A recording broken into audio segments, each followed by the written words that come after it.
अस्सलाम वालेकुम दोस्तों, उम्मीद है सब जैंगो चल रहे होंगे। भाई असूलन तो ये वीडियो पिछले हफ्ते आ जानी चाहिए थी, लेकिन गुज़िश्ता दिन बड़े मसरूफ गुजरे कॉर्पोरेट शोज की वजह से।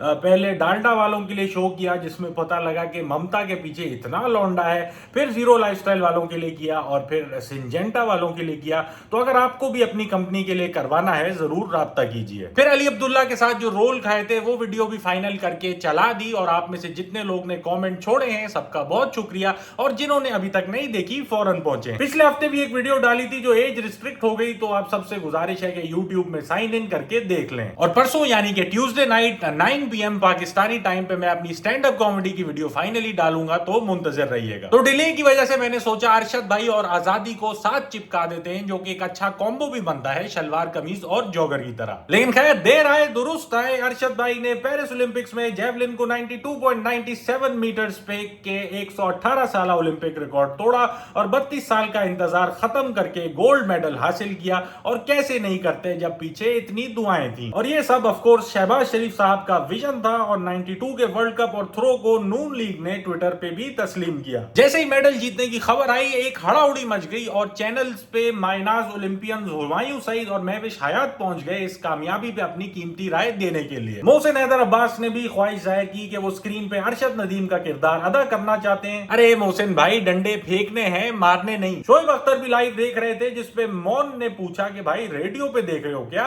लेकिन खैर आप में से जो भी लोग रेडियो पे देख रहे हैं, टीवी पे, मोबाइल पे, फ्रिज पे, गाड़ी में, सबसे गुजारिश है सब्सक्राइब करें। इसी महीना 100K ऑन यूट्यूब का बेड़ा पार करना है। वहाज अली ने भी मोटिवेट करने के लिए स्टोरी लगाई, लेकिन जल्दबाजी में नीरज चोपड़ा की तस्वीर चला दी। फिल्म स्टार मीरा ने भी अप्रिशिएट किया। नदीम उन्होंने बहुत अच्छी क्रिकेट खेली। लासित मलिंगा ने भी दोनों अरशद और नीरज भाई को मुबारकबाद पेश की। लासित मलिंगा आप लोग को याद होगा श्रीलंकन बॉलर, लेकिन अब सिर्फ बॉलर नहीं रहे, गुलकारी की दुनिया में भी आ चुके हैं। अरशद भाई के चाहने वालों ने एक पिटीशन भी जारी कर दिया कि उनको निदा यासिर शो से महफूज रखा जाए। यकीनन निदाबाजी में यह सवाल तड़प रहा होगा कि अरशद जैसे डंडा फेंक देते हैं वैसे दिल भी फेंक देते हैं। अरशद भाई की पोस्ट पे डिप्लो जो कि एक मशहूर डीजे है ने लिखा कि amazing story, India probably pissed. और ऐसा ही था, पुष्कर ने डार्क ह्यूमर के जरिए हमारी लेने की कोशिश की कि बचपन से ग्रेनेड फेंकने की प्रैक्टिस काम तो आई होगी, नॉट गोना लाई। फनी तो था। ये medal first ever individual gold medal for Pakistan है, first ever medal in athletics और पहला गोल्ड किसी भी डिसिप्लिन में पिछले 40 साल से। लास्ट मेडल जो हमने जीता था वो 92 में ब्रॉन्ज था, और लास्ट गोल्ड मेडल 84 में, दोनों हॉकी के लिए। और बकौल यासिर हसन के ये पाजामे में मलबूस पाकिस्तानी एथलीट का भी पहला मेडल है, इससे पहले सब निकर वाले थे। इस जीत के बाद पाकिस्तान रैंकिंग में 53rd पोजीशन पे आ गया, इंडिया से 10 प्लेस आगे, और एंड में हम 62 नंबर पे थे और इंडिया 71। इवन दो उन्होंने 6 मेडल जीते थे और हमने सिर्फ 1, लेकिन गोल्ड मेडल की वेटेज ज्यादा होती है। लेकिन कुछ लोग का कहना था कि लंबी फेंकने वालों की फहरिस्त में अरशद भाई अभी भी सबसे ऊपर नहीं थे। अच्छा, इस टाइप की काफी न्यूज चली कि अरशद भाई के पास नई जेवलिन खरीदने के तक पैसे नहीं थे और एनी टाइम स्पॉन्सरशिप के चक्कर में ख्वार होते थे, टोटल गांव वालों की जमा पूंजी पे चलते थे। लेकिन ऐसा एक्चुअली है नहीं। 2016 से वो वापडा के एम्प्लॉय हैं, जो कि इनके डोमेस्टिक टूर्नामेंट्स के खर्चे बर्दाश्त करती है, और इंटरनेशनल के पाकिस्तान स्पोर्ट्स बोर्ड या एथलेटिक्स फेडरेशन ऑफ पाकिस्तान, इन्होंने कभी सोशल मीडिया पे जेवलिन के लिए चंदा भी नहीं किया, और ओलंपिक से पहले PTCL और टोयोटा वालों ने उनको स्पॉन्सरशिप भी दी। लेकिन अगर अपने पड़ोसी नीरज भाई से कंपेयर करें तो इंडिया ने सिर्फ उन पे 19 करोड़ पाकिस्तानी रुपए का खर्चा किया, जो कि डबल है अरशद नदीम और पूरे एथलेटिक्स फेडरेशन को मिलने वालों पैसों का। और गोरा एथलीट तो अलग ही लेवल पे चल रहा है। लेफ्टिनेंट जनरल सैयद आरिफ हसन साहब, जो कि 2004 से लेके कुछ माह पहले तक पाकिस्तान ओलंपिक्स एसोसिएशन की सरबराही कर रहे थे, रिटायर कर चुके थे और अरशद नदीम की कामयाबी में कोई हिस्सा ना ले सके। अरशद भाई को गोल्ड मेडल पे बहुत से तोहफों और एजाजात के साथ नवाजा गया। के इलेक्ट्रिक ने 20 लाख का वादा किया, मरियम नवाज ने 10 करोड़ रुपए और मियां चन्नू में स्पोर्ट्स सिटी, और इसके साथ अरशद भाई को सिविक वाला लौंडा भी बना दिया 9297 नंबर प्लेट के साथ। सिंध हुकूमत के बिहाफ पे मुर्तजा वहाब ने 50 मिलियन का हेद किया, लेकिन सबसे क्यूट गिफ्ट बफलो का था अरशद भाई के ससुर की तरफ से। इसके अलावा भी एक पूरी लिस्ट है प्रॉमिसेस की, जो कि एक हकीकत सामने ला के रख देती है कि success has many fathers while failure is an orphan. कामयाब बंदे के साथ लोग फौरन अपना नाम जोड़ना चाहते हैं, और मैं उम्मीद करता हूं कि जो वादे अरशद भाई के साथ किए गए वो पूरे हों, क्योंकि पाकिस्तान के सेकंड बेस्ट जेवलिन थ्रोअर को एशियन एथलेटिक्स में ब्रॉन्ज मेडल जीतने पे वादा की वही रकम आज तक नहीं मिली। और इन भाई की भी एक मिसाल है जिनका नाम आमिर खान है। थाईलैंड में हुए वर्ल्ड ताइक्वांडो चैंपियनशिप में अभी गोल्ड मेडल जीत के आए हैं, लेकिन इस पे कोई खास न्यूज नहीं बनी। इधर ना चाहते हुए भी अप्रिसिएशन उन लोगों की बनती है जिन्होंने इस कामयाबी से पहले अरशद भाई को सपोर्ट किया था, अहमद शहजाद और वकार जका। जाहिर है इतनी अमाउंट जब जमा हो गई तो एफबीआर वालों ने भी सूंघ लिया। एफबीआर की अरशद नदीम की इनामी रकम पर टैक्स लगाने की तैयारियां भी शुरू हो गई हैं। लेकिन बाद में पता चला कि टैक्स एग्जेम्पशन दे दी गई है। चांसेस हैं कि अब अरशद नदीम ब्रांडिंग के डिफरेंट प्रोडक्ट्स मार्केट में आ जाएं, जैसे कि अरशद नदीम पापड़ या छालिया।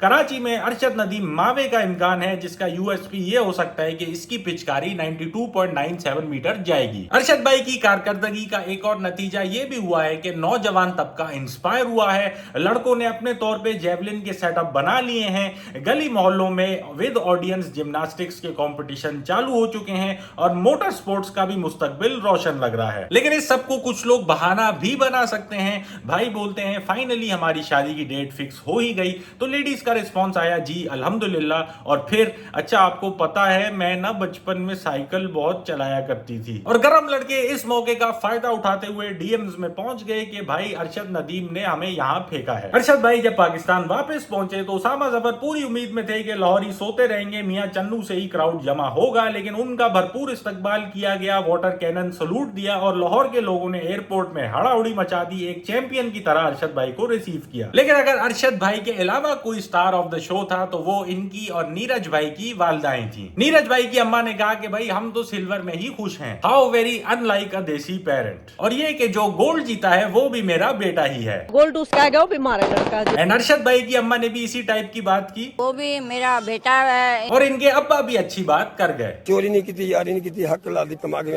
होलसम बात अरशद भाई ने भी की कि हुकूमत से गुजारिश है कि मियां चन्नू में लेडीज के लिए यूनिवर्सिटी बनाई जाए ताकि उन्हें मुल्तान तक सफर ना करना पड़े। और थोड़ी नोटी बात भी कर गए। यही है बाल कट्ठा। लेकिन सारे पैसे इस फोटो के हैं। मुझे तो लगता है कि अरशद भाई को इतना कुछ मिल चुका है कि माल पैसे इकट्ठा करने की अब जरूरत नहीं रही। इनके लिए तो सर्विसेज तक फ्री हो गई हैं। और अरशद के जितने भी बेटे पैदा होंगे उसके मैं खतने फ्री करूंगा। स्पीकिंग ऑफ खतना, आजादी परेड के सिलसिले में मीनार पाकिस्तान के रेप्लिका का टोपा ब्रिज से लग के टूट गया। और जस्ट इन केस आप सोच रहे थे कि टूटने से पहले ये कैसा लगता होगा, तो वो इमेज भी दस्तयाब है। खैर हमेशा की तरह जश्न आजादी लोगों ने अपने हिसाब से बनाई। कुछ लोगों ने ड्रेसिंग में दिखाई और इस बार नंगे जिस्म पे पेंट मलने का अमल काफी मकबूल रहा। ये भाई आधे हरे आधे सफेद हो गए। सितारे पिस्तान पे लगा लेते तो क्या ही बात होती।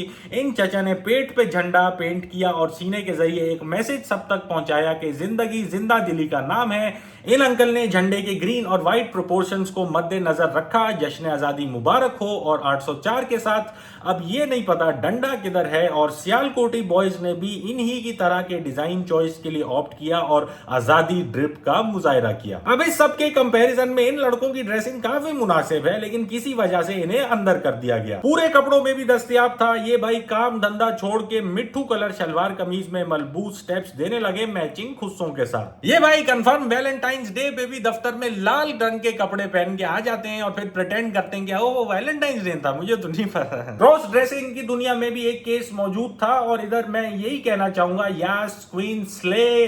और अगर आप लोग को लग रहा है कि this was there only outfit of the day, then you my friend are sorely mistaken. एक नहीं दो नहीं बल्कि 3 और इतना ही जज्बा लेडीज में भी देखा गया। सड़क पे बनमानस भी निकल आए नाच गाना करने के लिए और कुछ लोग तो इतने मगन थे कि उनपे हाल भी आ गया। डांस फीवर पुलिस एहलकारों तक भी पहुंच गया था। अंकल ने सड़क पे फुल एंजॉय किया और इसी तरह ये अंकल भी जिस्म में शरारत लिए बैठे थे। इनकी और केक की मोमबत्ती दोनों पे आग लगी हुई थी। इस जगह केक नहीं खाया गया तो दूसरी जगह केक जानवरों की तरह खाया गया। सेकंडों में गायब हुआ है जैसे काम के वक्त छोटे बहन भाई। बाजा ब्रिगेड भी फुल ताकत में निकला हुआ था। इवन दो रिपोर्ट ये थी कि एटलीस्ट इस्लामाबाद में बाजों की खरीदो फरोख्त पे पाबंदी लगा दी गई है और पर्सनल कैपेसिटी में तो हर बच्चा कमीनापन कर ही रहा था। लेकिन इस बार गलियों में एक पूरी फौज निकली हुई थी और क्वाइट लिटरली भी वीगो के जरिए हल्ला मचाने जा रहे थे, जो कि पिछले साल की गधा गाड़ी से एक अपग्रेड था। इन्होंने टारगेट्स आइडेंटिफाई किए हुए थे जिन पे एक स्ट्रेटजी के मुताबिक हमला किया जा रहा था और कुछ टारगेट्स ने इंतकामी कार्रवाई भी चलाई और कर करा के जब थक गए और गरक पड़े हुए थे तो फिर भी कुछ ने थोड़ा बहुत पी पू कर लिया। कोरोना वायरस की तरह इस बाजा ब्रिगेड का नया स्ट्रेन पिछले साल वाले से भारी है। जिद्दत इख्तियार कर रहे हैं साला साल। बोतल के जरिए बाजा बजाया गया, 70 को मॉडिफाई करके बजाया गया, रिक्शे में फिट करके बजाया गया, पीवीसी पाइप, ट्यूबिंग और ब्लोअर को कंबाइन करके बाजा फ्रॉम हेल भी बजाया गया। शपाटर आंटियों ने भी बजाया और सिर्फ पाकिस्तान तक ये चिरान महदूद नहीं थी, गोरे टुल्ले को भी तकलीफ पहुंचाई गई, लेकिन कुछ टाइम बाद उनका भी बूट बन सा गया। मगर शुक्र है किसी ने तो बाजों के साथ सही सलूक किया। लेकिन हर बच्चा बाजा नहीं बजा रहा था। कुछ ऐसे थे जिन्होंने अपनी चिरांद कायद मजार के तालाबों में रीडायरेक्ट की हुई थी। फिर कुछ संजीदा भी थे जिन्होंने 14 अगस्त के मौके को एहतजाज करने के लिए इस्तेमाल किया, बिजली की बढ़ती कीमतों के खिलाफ वाइपरों रस्सियों पे बिल चिपका के। और इन भाई ने तो सीधा लिख ही दिया गाड़ी पे के इलेक्ट्रिक के अलावा तमाम अहले वतन को जश्न आजादी मुबारक। लेकिन बिजली का बिल ज्यादा होना हर किसी का मसला है भी नहीं। ਤੁਹਾਡਾ ਬਿਜਲੀ ਦਾ ਬਿੱਲ ਕਿੰਨਾ ਆਇਆ ਹੈ? बिजली का बिल ही तारते ही नहीं, ਕਿਉਂ ਚੋਰੀ ਕਰਦੇ ਹੋ? चोरी करने। फिर ये बच्चा उर्फ छोटा शपाटर शोर के बजाय हड़ाउड़ी मचा रहा था। अपने साइज के मुताबिक सवारी में तमाशाइयों को डोनट से लुत्फ अंदोज किया। दूसरी जमात से पहले दूसरे गियर में जा चुका है। बस ये स्किल बड़े होकर भी बड़ी गाड़ी में इंटैक्ट रहे, क्योंकि अगर बोलान में इस टाइप का कोई बंड हो गया तो फिर अवाम ने पीछे पड़ जाना है, काफी तंग करना है। लेकिन ये जरूर है कि हर किसी का हुब्बुल वतनी का इजहार करने का तरीका मुख्तलिफ है। कोई फिजिक्स को इस्तेमाल करके कर रहा है, कोई गा के,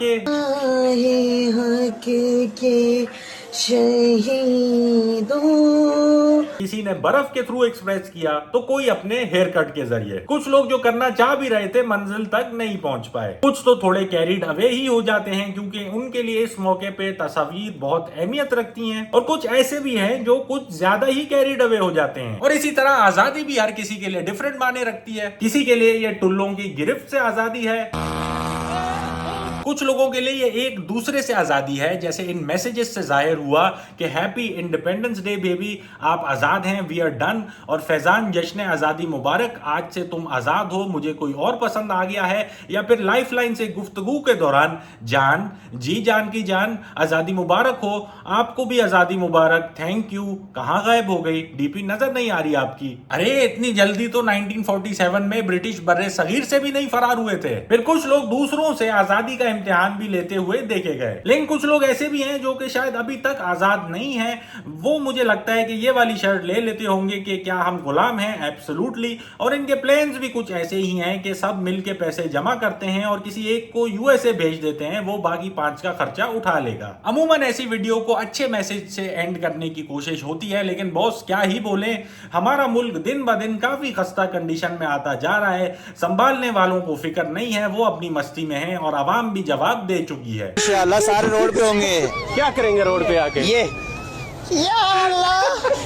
तो बस दुआ करें और पौधा लगाएं। चले जी, आज के लिए इतना ही। उम्मीद है आपने वीडियो एंजॉय की होगी। अगर आप चाहें तो मेरे चैनल को पेट्रियन पे सपोर्ट कर सकते हैं और प्लीज मुझे फेसबुक और इंस्टाग्राम पे फॉलो और यूट्यूब पे सब्सक्राइब कर लें। इंशाल्लाह मुलाकात होती है अगली वीडियो में।